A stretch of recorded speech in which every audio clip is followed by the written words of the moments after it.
Welcome to Read Between the Lines, a book podcast. I am your host, Molly Southgate, and today I'm interviewing Sadie Hoagland. Hi there, how are you today? I'm excited to be here, Molly. Thank you so much for having me. Oh, thank you for coming on. I'm so excited to talk with you. So, can you tell me about your writing? Sure. So I think of my writing as a bit dark, a bit funny at times. I think I'm very interested in voice. So I tend to use a lot of first person narration, though I've definitely expanded in the last couple of years to use more third person. I am very interested in language and sentence level writing. So that's actually for me one of the primary reasons I write, and story is sort of secondary. So I'm interested in story and structure and all of that, but I love just like reading a good sentence. And so that I think translates into my writing. I really like spending some time crafting some sentences that maybe kind of mix up poetry and prose. Yeah, very much so. And I just finished reading her book, Strange Children, and it was just so incredible. I was mentioning it to her before the interview too, and I can totally see the influences from like putting some poetry throughout it. So Yeah. What gave you the idea like to put the poetry into the book in that way? You know? I think I really am drawn to poetic writers like Cormac McCarthy, who there's an epigraph in the book from him, Toni Morrison, Faulkner, who just tend to have turns of phrases or ways of describing things that are just so original. So I think that's a huge kind of drive us. I like reading that kind of book that's kind of language based. But also, there are times in the book when I not very often, but I do kind of break the line at one point. And usually it's when I'm trying to describe something pretty dramatic. And I felt like the page needed space in between sort of the steps of what was happening. So, one character is being victimized and she gets up to leave. And so that kind of breaks the line.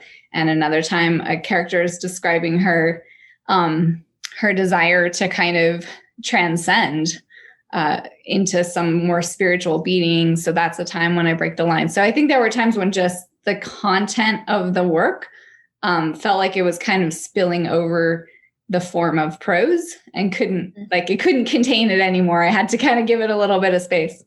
I feel like that's also something with it being in first person. Like you couldn't have that as much in a third person narrative, but here you're so in the head of these characters that you can sort of play around with it.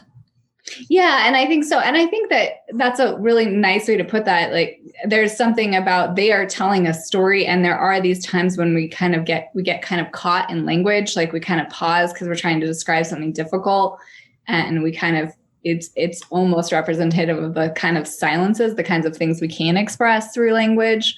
So I think those spaces and those silences are definitely there for that reason in those spots. Definitely. Another thing with the way that it worked in first person that I really liked was that the narrators were not always reliable. So you've got some of these kids are like, no, everything is amazing here. And my daddy has 7 wives and we all just love God and it's all sunshine and rainbows. But like, as you're reading it, you're kind of piecing together what really is happening. And I just thought that was so cool.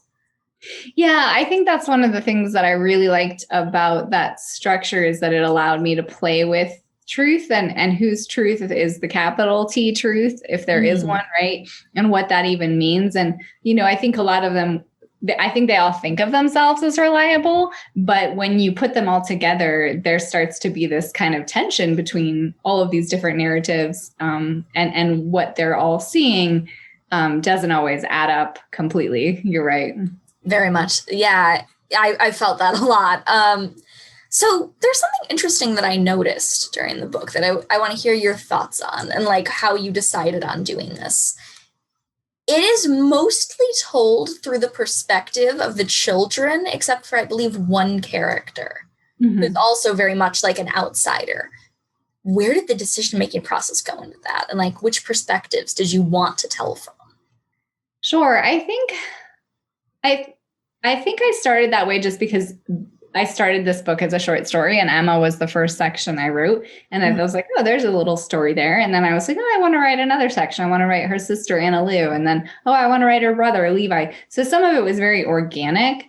But I also felt like that the adults were probably already so committed to their faith and to their ideas about the world that I didn't feel like they would be as interesting to pay attention to as a writer. I thought one of the things that was really great about writing teenagers basically is that they're in a more open space. They are kind of trying to process their community. They're trying to process their identity within their community. And they're also trying to play around with, so in the FLDS tradition, there's a tradition of revelation that doesn't apply just to the prophet. Anyone can say, oh, I had a revelation and this is what, I had this dream, or God spoke to me in a dream. So even though the ultimate word of God comes from the prophet, there is this tradition of revelation. So it kind of is this tradition of, well, if I say it, it must be true.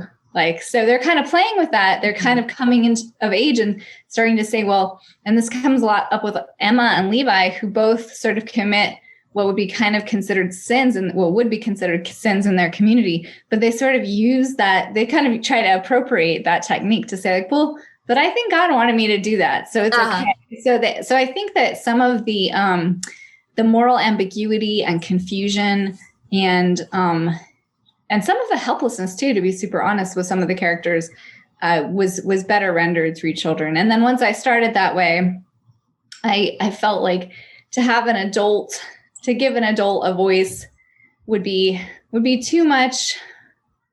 I don't know. I didn't want it to sort of, I didn't want the reader to say, oh, well, this is the adult talking, so that must be the right story, right? Or that must be the real story, or that must be what actually is going on. I didn't want to, make the playing field uneven in any way for these characters.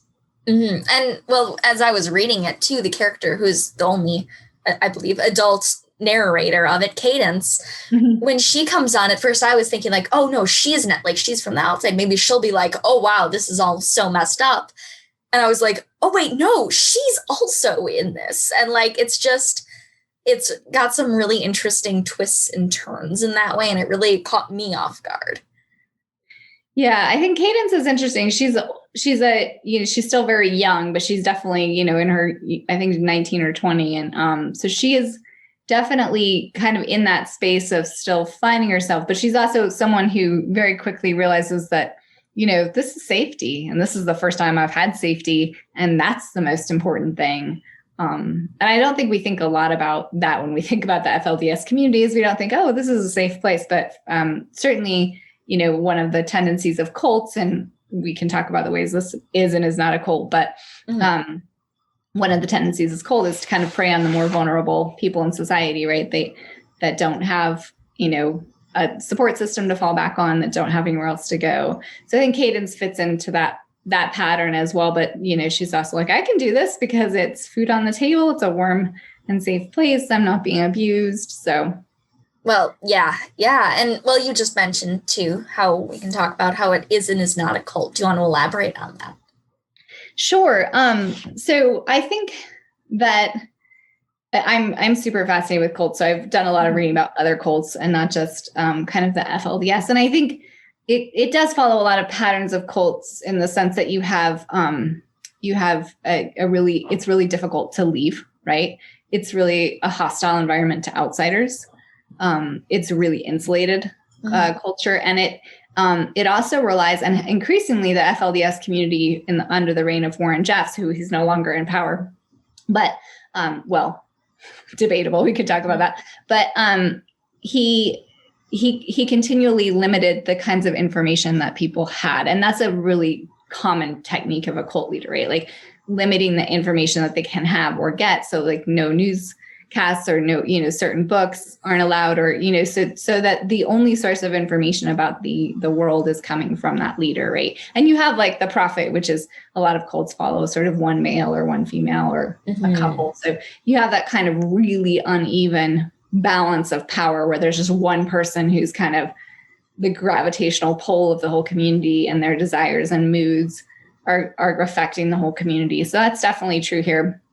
I think one of the ways that it's different is that FLDS polygamists are relying on a relationship with one of the biggest churches in the world, right? So Mormonism. Yeah. And they're also relying on a pretty intense history. So it's like, a lot of cults are generational. The one cult leader comes in and, kind of lasts for however long that leader is alive. This is a tradition that goes on for, it's gone on for 200 years. So I think that one of the maybe reasons it's even harder for people in the FLDS community to leave is because, it's not just like they'd be disappointing their parents, they're disappointing generations of their family. They're deeply rooted in the belief system. Yeah, that's really interesting. I actually did not know much about this going into the book too. So what sort of research did you have to do for this? And did you already know about it? Were interested in it before you started writing, or how did that all lay out? Yeah, so I grew up in Utah, and I grew up in Holiday, Utah, which is a south part of Salt Lake, but my family has been here for generations. And one of the stories I always grew up hearing was how I had this great-great-grandmother who was polygamist. She was a Mormon polygamist back when the Mormon church practiced polygamy in its mainstream church. And she was the first wife. And then when she didn't love it, but when Brigham Young told her, Brigham Young is the leader of the Mormon church when they came to Utah, when he told her husband that he could take more wives, he did. And she was kind of increasingly unhappy. And the family legend is that she, one day she asked for new curtains, and the third wife got new curtains and she didn't. And so she said, I'm done. And she left her husband and she left the church. And so it was sort of this family, the neighborhood I grew up in was probably 95% Mormon. And it was this family legend sort of as to why we weren't Mormon, what had happened there. So it was kind of an influential story in my life, kind of thinking about how I fit into this community, why our family wasn't like the others. And so, and then we had a polygamist family that lived in our neighborhood that we used to ride our bike to go and see and watch these children. And that image is at the beginning of the book. Actually, they talk about the devil children watching them sometimes when they're doing their work. And we used to watch these kids out in their traditional kind of polygamist dress, out doing basically farm work and helping and taking care of livestock and things like that.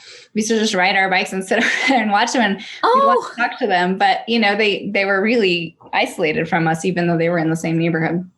So it had, I was interested. And then when you grow up in Utah, polygamy is in the news quite a bit.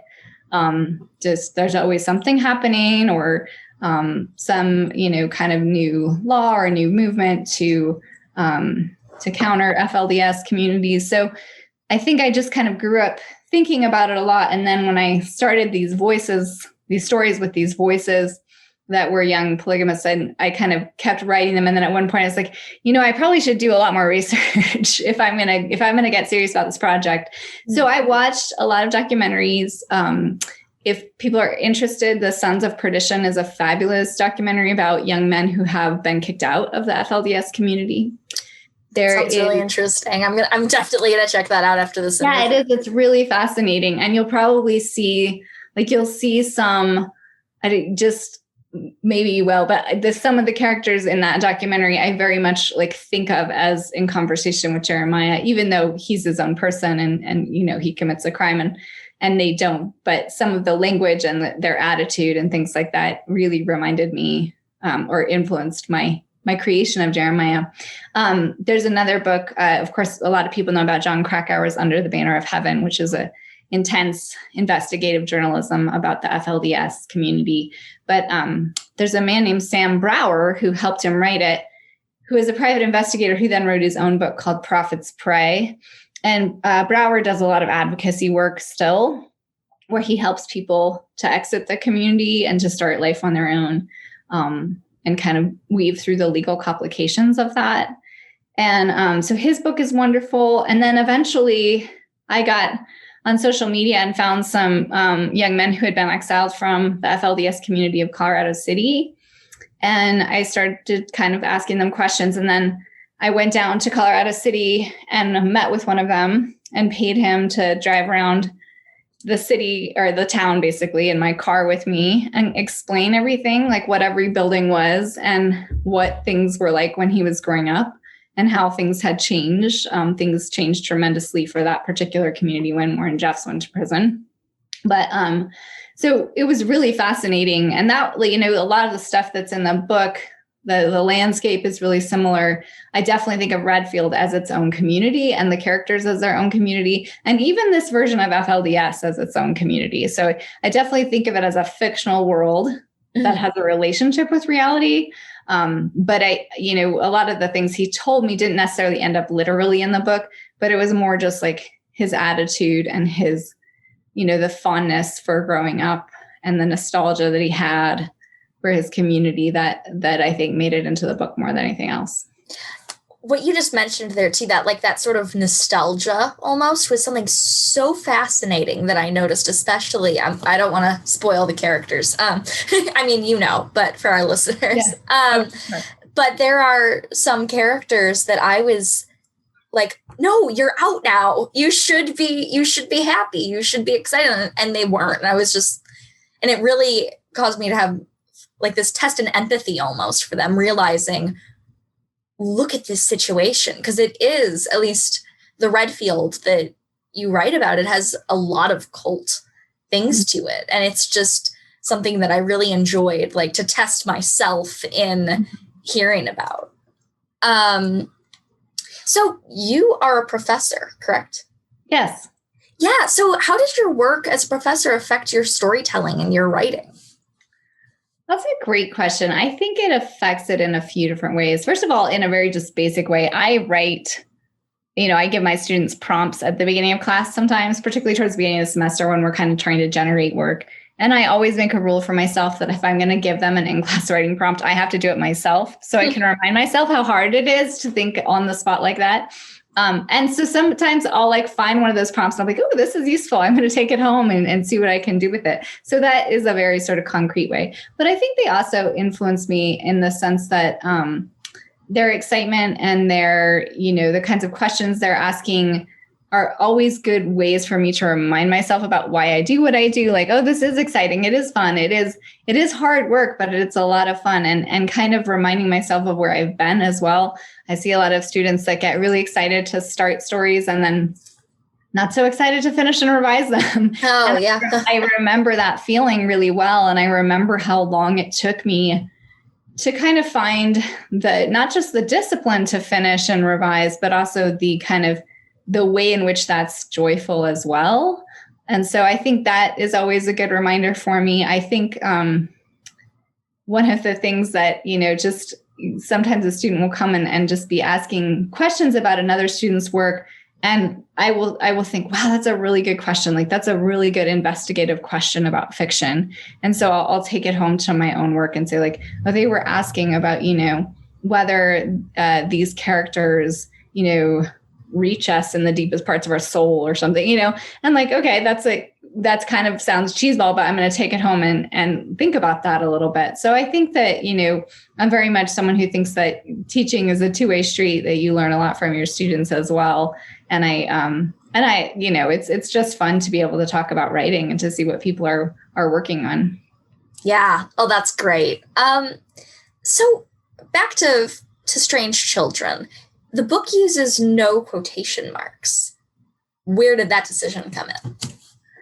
You know, I like books like that. I think that one of the things happening there is that one of the things about this book is it's almost all told, which is it's narrated, right? So there's not a lot of direct scenes that the reader is watching. Almost everything is mediated by one of the narrators. The narrator is telling you, oh, this is what happened. This is what they said. This is what she said, you know? And so I think that part of it is my signal to the reader to remember that always, is that even though, you know, in certain scenes, besides in the Jeremiah scenes, even though in certain scenes, like say you take the Anna Lou scene and she has an encounter with the prophet early on in the book, it has his speech in it, but we're hearing her repeat his speech. So I think it's a reminder to the reader to remember that it's secondhand, one.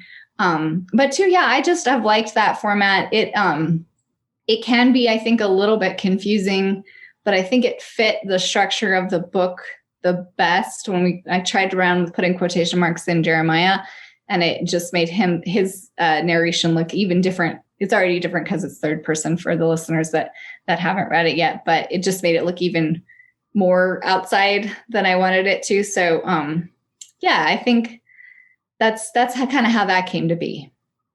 Yeah, that's really interesting because I read a lot. I mean, I have a book podcast, and I had never encountered a book like that before. And it was, I've heard about them, but I had never read one. And you did such a great job because I was a little bit worried going in that I would be confused the whole time, or I wouldn't. And I got it. I don't think there was a single time in the entire book that I was like wondering what was happening in that, that's great. Other than like wondering what the mysteries were. Yeah. So do you have any tips for writers for getting into the proper headspace for this kind of stuff? Because this book, and from what I read about your other one, they're both very, very dark. And I could imagine that would be tricky. Mm-hmm. Yeah, I think I do. And I have a couple, if your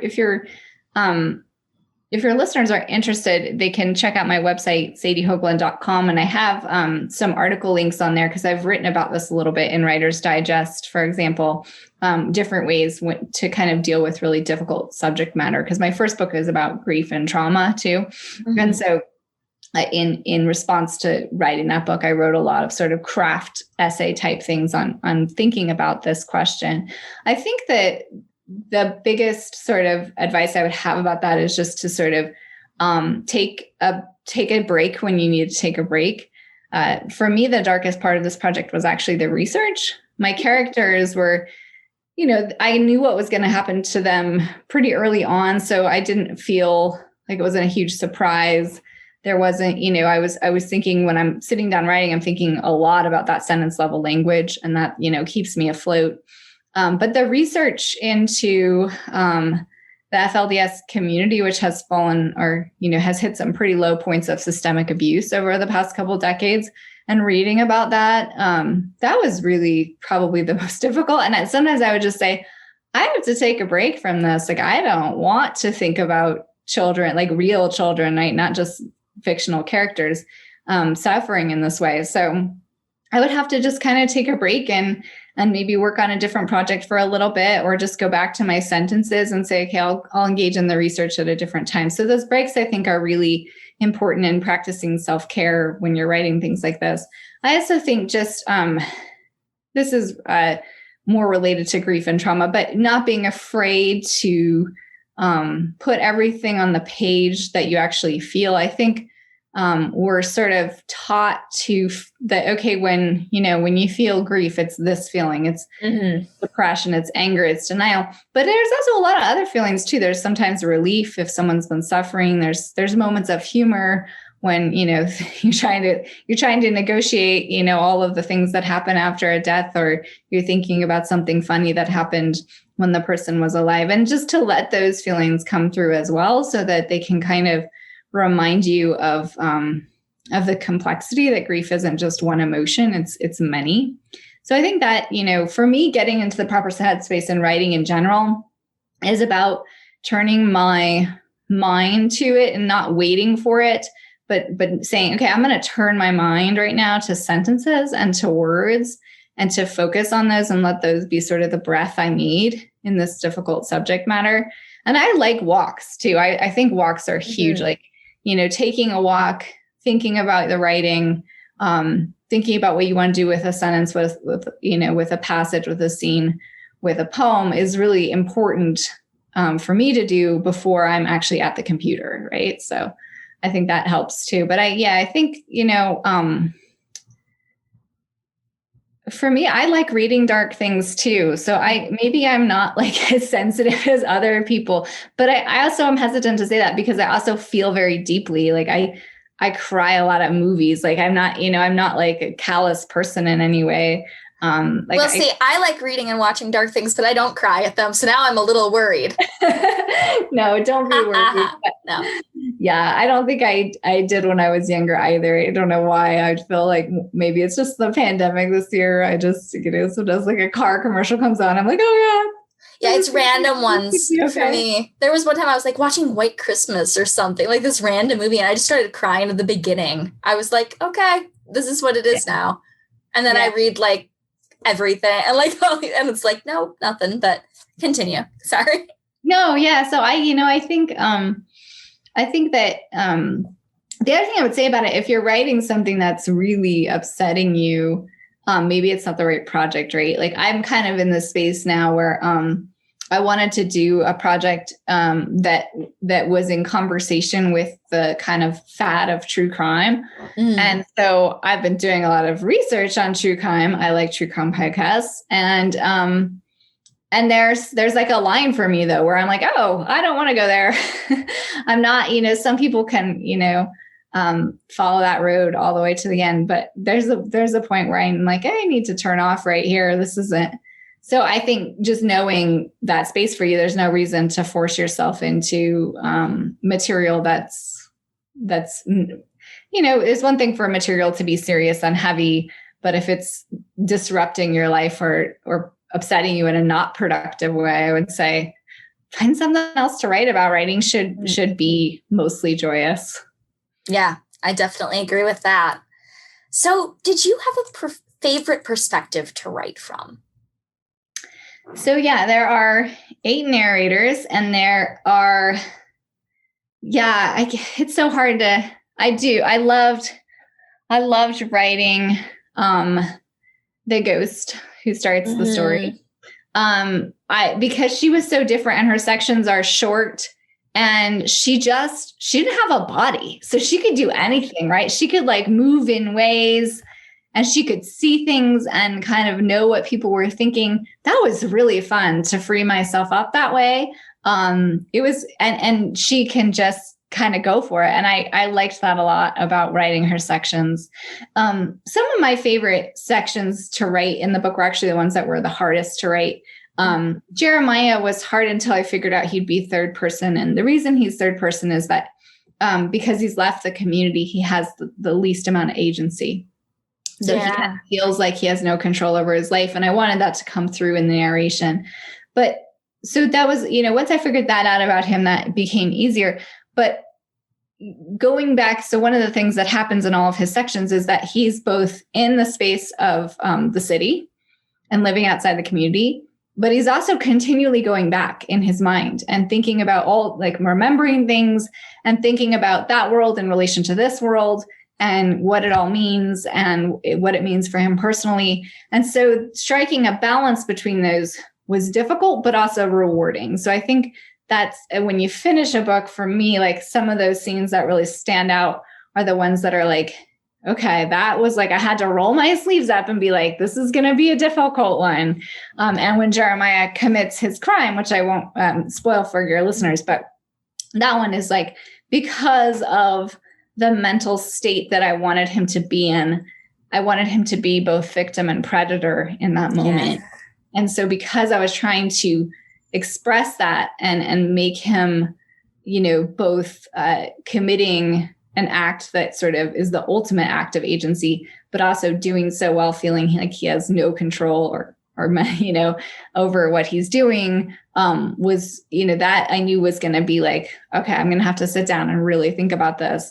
So it was difficult, but also, now I'm really pleased with it like that, because I had to work so hard on it. I think it's just one of those things, put all the work into it. It's rewarding.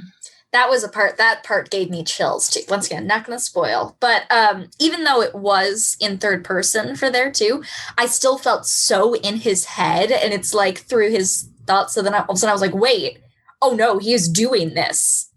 Mm-hmm. And I did not know what was happening. Like before, like I could not see that coming. I mean, all of a sudden, like as I was reading it, I was realizing almost as he was what was happening. And that was really, really an interesting effect. Yeah. So how has your writing style developed the more that you've written? Well, I think I think a really, and I see this a lot in my students' writing too. I think when we start out writing, we just are so, the picture of what we have and is so clear in our heads. And so we just think, oh, this has got to be clear to the reader, right? Like, and so I think that there are, and I see my students do this all the time where they say, oh, I don't want to tell the reader that because I want them to figure it out. And I like to tell them, okay, well, Kate, Alfred Hitchcock talked about the difference between suspense and surprise, right? So that surprise was bad and suspense was good. And so what we want to do is lay out everything from the beginning so that there is no surprise, but there's suspense, there's tension.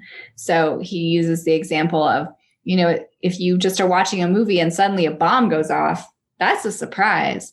But if you're watching a movie and you're watching like, the bomb is under the table and you can see the clock ticking and it's going on and on for 5 minutes until someone does something, that is suspense. And that's what we want to create. And so I think I, like many young writers, fell into that trap at the beginning where I was like, oh, I'm going to withhold this piece of information from my reader so that I can just, pop out of the closet with it in chapter 5. And so I think I had to learn that the way that I see a lot of other writers learning too. So I think that's one way, is that I definitely now foreground the reader. And I think about, my writing and my sentences, but I also am thinking about like, what's the reader experiencing right now? What do I want them to experience? And I think at first I did not do that as much. So I think that's one way that my writing has developed. I think I've also been a lot more, I'm a lot more disciplined. I'm a lot more organized. So I have a second novel that I've just finished called Circle of Animals. And that novel is pretty much chronological third person, which may make it less interesting, but it's also a lot easier to read for the reader, right? Like it's a much more seamless experience where they're just kind of following, one person for the most part. There's actually two people, but one person for the majority of the book, and kind of going through her adventures with her. And so it kind of reads much more like a traditional commercial novel in that sense. But because at that point I was like, I just want to write something that's really reader friendly. Right. And third person, I think I almost wrote exclusively in first person. I actually started writing mostly nonfiction when I was younger, and then started writing fiction later. So I think that's one of the reasons that happened. But so I think it's changed in a lot of different ways. I hope it's, you hope that you learn things along the way, right? Like you hope that you're picking things up and that you're kind of thinking about, okay, I'm like taking these lessons that people have given me along the way, and hopefully the writing is becoming better, right? So well, yeah, and I understand that too. And sometimes it can be hard to see unless like you go through and read like your first short story or something and go, oh, I actually have learned. Because that's what happened to me. And that's what happens to me all the time, where I'm like, oh, wait, I actually kind of know what I'm doing now. Mm-hmm. Yeah, I know. I think one of the things is I used to start these stories that were just about people that I don't know why I was writing about these people. They had nothing to do with, I wasn't that interested in them. Like, I think it was just, the stories that were getting published when I started writing were kind of all about these middle-class, miserable people. And I just sort of fell into that trap. And later I was like, why am I writing about this like young divorced person that I don't know anything about that experience. And here I am in college. And so, I think, I could have, done the research to find out more about that experience. There's nothing wrong with writing those kinds of characters. But I just was doing it, I think, because I thought that's what you were supposed to do if you want to be a successful writer. Yeah, I feel that. Well, it has been so amazing to talk with you today. We're almost out of time, so I'm going to wrap this up. But what do you have coming up? Sure. So Strange Children just came out a couple of days ago, so that's exciting. So I'll be doing some work to, spread the word about the book in the world. So thank you so much for your part in that, Molly. I really appreciate it. And I have another novel, Circle of Animals, which I'm just starting to kind of go out into the world with and see if anyone wants to publish it. So that will theoretically, fingers crossed, be the next book. But right now I'm actually writing nonfiction. about the experiences of sort of young motherhood and working and being a woman in the South, and particularly South Louisiana. So it's a kind of a change of gear for me, but it's, I think, refreshing after the year we've all just been through to kind of try something new and try to process everything, right? Yeah, well, that is awesome. Thank you so much once again for coming on and for sending me that book. That was amazing. I highly recommend Strange Children to everyone listening to this, and keep an eye out for anything she's doing in the future. All right, for Read Between the Lines, my name is Molly Southgate. My name is Sadie Hoagland. Let's end this the way all fairy tales end. Happily ever after, the end. Thank you for listening to Read Between the Lines, a book podcast. This episode is hosted by Molly Southgate. It is edited by Rob Southgate and produced by Southgate Media Group. You can get in touch with the show at readbetweenthelines@gmail.com, or you can send us a voicemail at 708-887-9473. That was 708-887-9473. You can also find us on Instagram at Read Between the Lines Podcast. Thank you so much for listening.